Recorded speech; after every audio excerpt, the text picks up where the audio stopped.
What's up, you guys? It's Layla Lynn, and I'm back with another nostalgia video. In this video, I want to talk about the rumors that Jay-Z blackballed Jon B, Damon Dash, and Sean Paul for trying to get with Beyonce. So we're going to get to the bottom of those rumors in this video. But first, if you're watching, if you haven't yet subscribed, go ahead and subscribe, click the thumbs up button, and share this video on social media.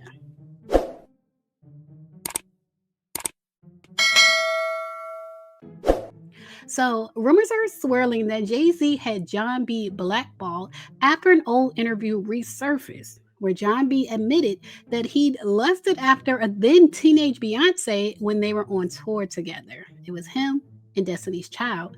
And people are saying that Jay-Z used his influence to quietly shut doors on Jon B's career, especially since Jon B has claimed that he doesn't always get paid for the music he's created.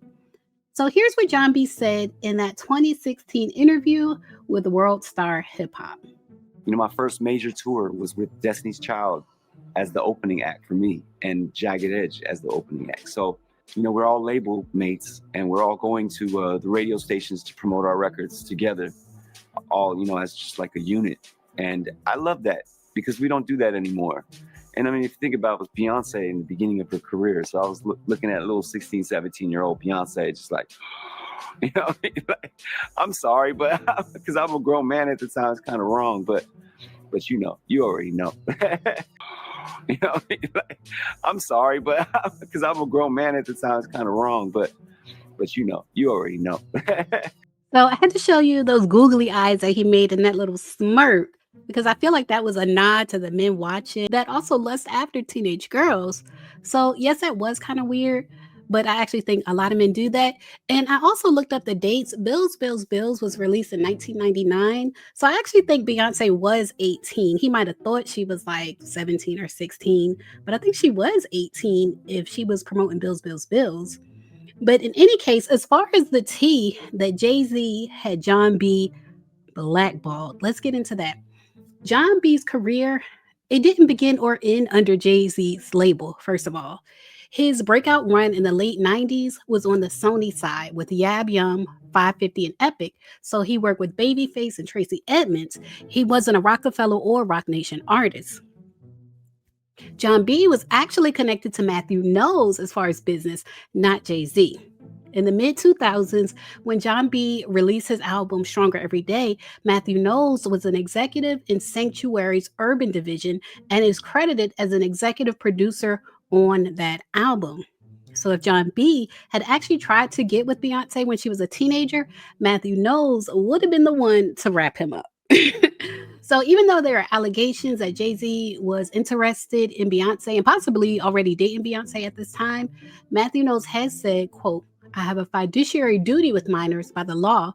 There's a certain way I have to manage that." And allegedly, the way he handled that was with LaToya and Latavia being kicked out the group after problems that started when he placed Jagged Edge and Destiny's Child on the same tour bus. That's a story for another day. And I feel like most of y'all are familiar with that story with Matthew Knowles, LaToya's mother, and Jagged Edge. But leave a comment if you want me to cover it. In any case, I want to move on to the rumors that Damon Dash also tried to talk to Beyonce while she was a teenager and allegedly, possibly already dating Jay-Z.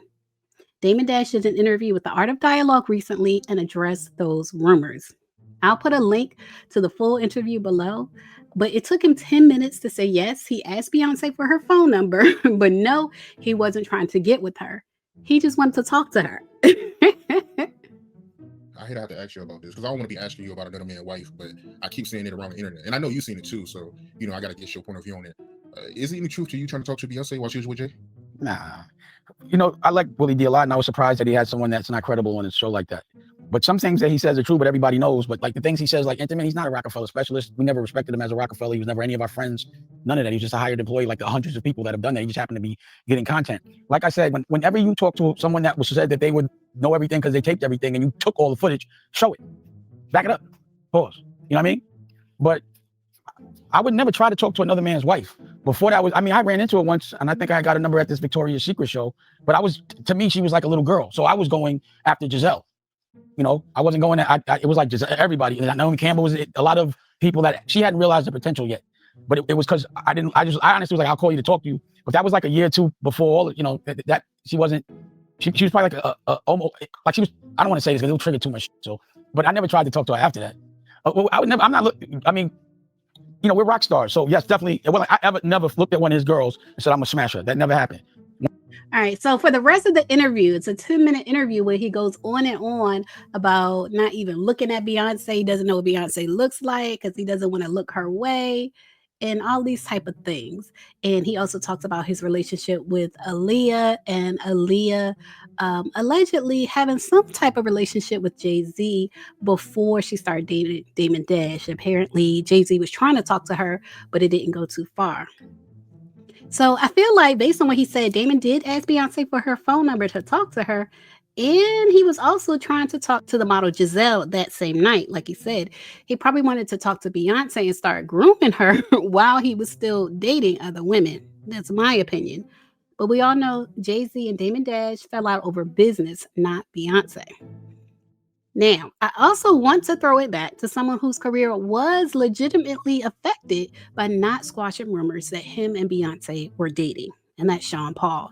Here's a throwback to when I covered Beyonce embarrassing Shawn Paul publicly for letting rumors fly that they were dating.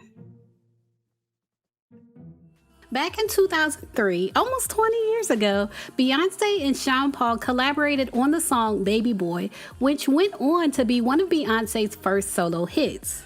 Beyonce was releasing her first solo album after the success of Destiny's Child and her acting role in Austin Powers. And Shawn Paul was an established dancehall artist. Shawn Paul recalls in an interview with the Daily Beast that even though the song was incredibly successful on the Billboard and on MTV and BET, he was only allowed to perform the song with Beyonce 3 times because of the rumors that the two of them were dating. He said he was excited to work with Beyonce because he liked Destiny's Child, and he said she had a few hits with Destiny's Child and they would do the Caribbean, but we didn't really hang out. I'd always admired her music and she's beautiful. So when I heard Beyonce was stepping out on her own and wanted me to do a single, I was like, hell effing yeah. I thought it was going to be R&B, but it ended up being dancehall, so that made me go off. That was a banging track, man. It was huge. It was 9 weeks at #1 all over MTV and BET, magazines everywhere. But we had just 3 performances, and one was at Reggae Sunfest. At the time, we were both on the Rock the Mic tour. This was 2003. She wasn't on it every day, but she would come on certain dates and do the song Crazy in Love with Jay-Z. One day, we left to do the video and then played Sunfest. That was the first time. The second time was in LA, and a strange thing happened, and I think that's what started the rumors. Strange things started to happen at the performances, which was weird. We went to LA and I did my show, and then she was performing, and they told me to stick around because we'll do Baby Boy. We do it, and I run out there and the crowd goes wild, but after a while it seems like I lost their energy, and it's weird because I was going wild out there. When the song finished, I came backstage and my own band was all pissed off. Like, man, that's effed up. You heard yourself? We couldn't hear you in the crowd. Your mic was off. And I was like, how the F did that happen? And he says when the thing happened in Scotland, that's when we had the talk, because the rumors got really crazy. I landed in Scotland and it was this MTV event, and there were paparazzi everywhere. We ended up doing the rehearsal and everything was good, and the performance was going to be where I come up from under the stage, and then we both walk to a big center thing in the middle of the stadium, which was surrounded by fire. That all happens, and then it reaches my part. You're a top girl. And then the track keeps going.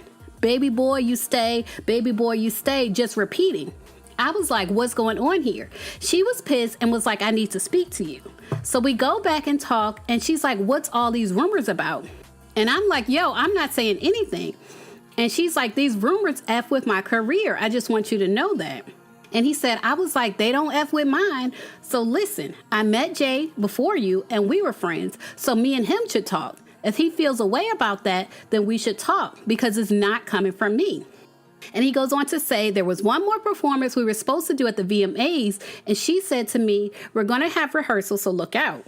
The day before the VMAs happens, there's this press day where you speak to every radio station, and I'm hearing somebody rehearsing Baby Boy.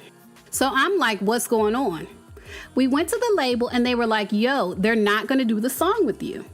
So I'm sitting there in the crowd with my present wife, and Paris Hilton is sitting in front of me. Beyonce is coming down the stairs singing the song, and Paris Hilton turns to me and goes, why aren't you up there? It was embarrassing and weird. So the next day, I was supposed to perform in Washington, D.C. and do the song with her for her father. I went there, did my show, and then waited around for a while, and I got pissed off. They were like 3,000 influential people waiting out there for me to do it. But I left. That was the last time we did the show. And by that time, I was saying publicly that there was nothing going on. It fell on me. Nobody was asking them about it. But you know what? It was a big, fat, sexy song. And it was definitely a big song, big, fat, and sexy. And Beyonce went on to become an icon.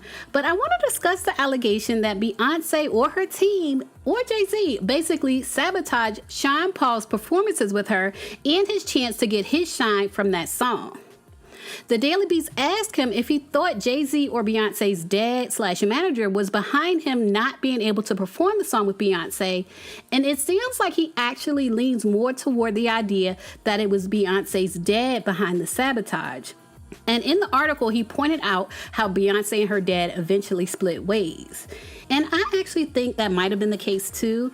It sounds like it might have been Beyonce and her dad. Beyonce's father, Matthew Knowles, had a very tight reign over her career at that point in time. And I do agree that it was more likely that her father was influencing her career choices and who she performed with, not necessarily her boyfriend at the time, Jay-Z. And I always got the feeling that Beyonce was not allowed to be linked to more than one man in her career. Her career was very carefully curated by her father, and I think there's a reason that the only man in the industry that we know for sure that Beyonce dated is the same man that she married. I think there's a reason for that, and I think there's a reason that Shawn Paul was sabotaged when he did perform with Beyonce and was eventually dropped from performing with her. And I think that reason is Matthew Knowles, along with Beyonce. But leave a comment and let me know what you think. Why do you think Shawn Paul was eventually banned from performing his hit song with Beyonce? Do you think it was Jay-Z, Beyonce, or Beyonce's father behind it? Leave a comment and share your thoughts. As always, thanks for watching. Now, if you made it this far to the end of the video, then I think you like my content. So make sure you subscribe and check out my channel. I have over 1,000 videos on my channel. Check out my playlist and my podcast, and I assure you, you will like more of my content.